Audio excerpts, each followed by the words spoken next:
আজকাল Facebook, YouTube, Instagram যেখানেই খুলি না কেন সব জায়গা থেকে শুধু একটাই বার্তা আসছে যে শুধু ভেজ খাও, ভেজ খাও, ভেজ খাও। ভেজ খেলে পারি জীবনে বেঁচে থাকবে, ননভেজ খেয়ে পশু হত্যা করে নিজে পাপের ভাগিদার হইও না, তার সাথে সাথে নিজের শরীরেরও কষ্ট করো না।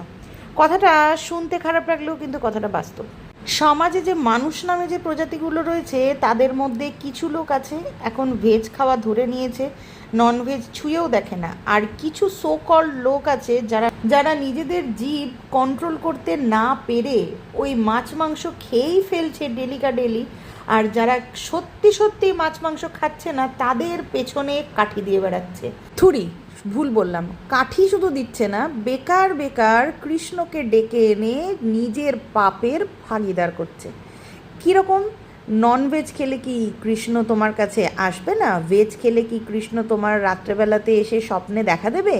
Etcetera etcetera etcetera. তা বলি, খাওয়াটা তো যার যার নিজের ব্যাপার। খাওয়ার মধ্যে না হয় কন্ট্রোভার্সি খুঁজছো, ভিউজ কামাচ্ছ, বুঝলাম, কিন্তু বেকার বেকার কৃষ্ণকে এর মধ্যে ডেকে এনে নিজের পাপের বোঝা বাড়িয়ে নরকে যাওয়ার রাস্তাটা খুঁজে নিচ্ছ কেন বাপু? সুখে থাকতে ভূতে কিলালে যা হয়, তাই না?